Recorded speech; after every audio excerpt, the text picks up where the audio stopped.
and that's my probably way too complicated plan on running the indoor 200.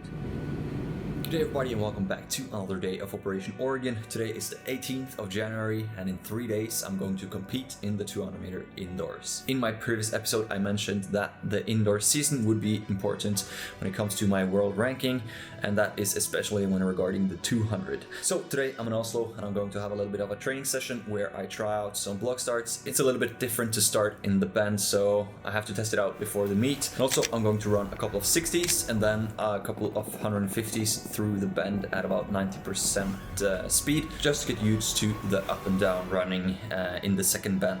So let's just head out and get the session going.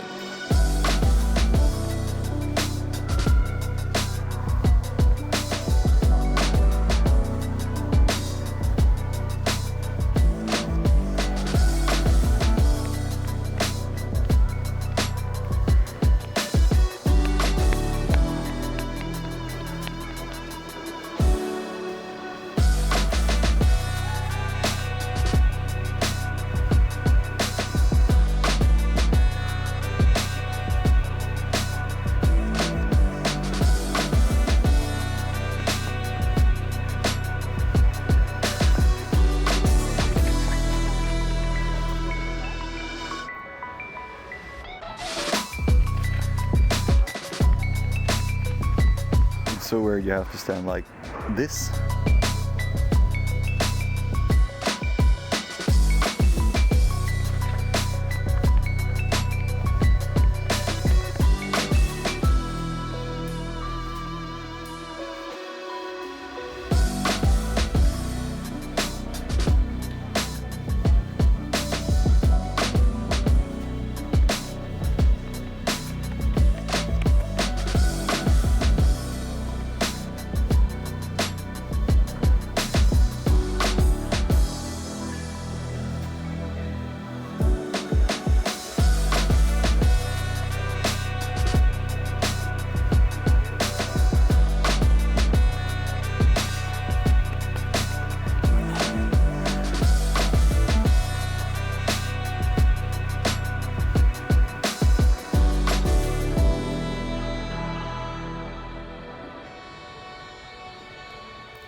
So that was my final session before my Friday meet. It was a pretty good session and I'm really happy with how it went. The block starts felt pretty good considering that I haven't started in the bend in a really long time, so it felt pretty weird, but all of the starts were quite acceptable. And then moving on to the 30 meter flyings, I actually ran equal to my personal best with a free lap system, 30 meter flyings. And then I moved on to some 150s just to test out the bend. Was going to go about 90%. Felt really nice and easy and I pretty much hit right at about 90% speed. And yesterday I did have a little bit of a strength session just to maintain my strength. Let's have a look on that. For warm up I did some jump rope and mobility before I moved on to some squat jumps, some light and easy power cleans before some easy 6 meters on the treadmill.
Also, the training program had 1 times 15 push-ups.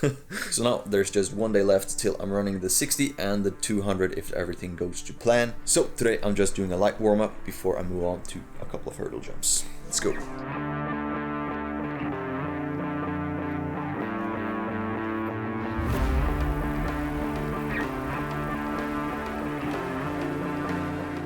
Okay, so I decided to end off the session with just a warm-up today, and I'm going to do the jumping tomorrow as a preparation session for the meet later in the day. I'm going to do a little bit of a warm-up and some assisted jumps as a morning session tomorrow, so you can check that out in my next vlog. So before we end off, I'm going to just tell you a little bit about my race plan tomorrow and how I plan to run the 200 indoors compared to outdoors. I feel like the indoor 200 has a little bit more of a technical or tactical element to it compared to the outdoors because of the 2 bends and the downward and upward sloping of the indoor tracks. So here's my thoughts on how at least I try to deal with that. When running the outdoor 200, I think I have about 4 phases I divide it up to. It's the acceleration, the floating phase, the exiting of the bend, and the maintenance phase. I'll accelerate for about 30 to 40 meters before I start floating, and then when exiting the bend I try to get a little bit of slingshot effect out of the bend.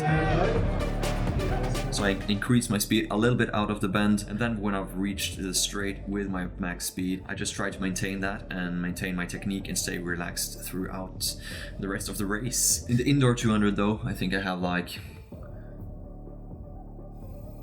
maybe 6 phases. I may accelerate for 20 to 30 meters instead of 30 to 40. This is because I start my floating phase a little bit earlier and I try to make use of the downward curve and the exit of the first bend to finish off my acceleration. Then on the first straight, I just try to maintain my speed with a relaxed technique. Kom igen, Mathias! What a start for Mathias. Going into the second bend, I try to stay tall and active, having a high frequency so not to crumble under the stress of the uphill struggle that is the second bend. After coming into the second bend, I try to have sort of a maintenance or a transport leg where I just try to stay relaxed through the bend, because coming out of the second bend is where you can make it or break it. I try to make use of the last downhill part of the second bend, so I try to not have too much lactic going into that so that I can get a little bit of an overspeed effect out of the second bend.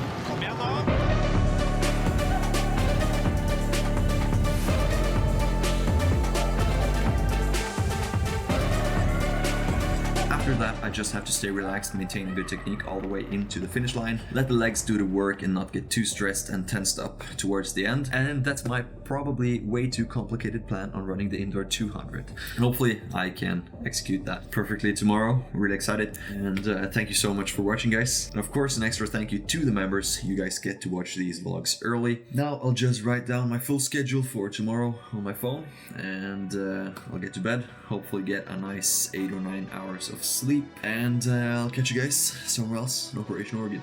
Peace.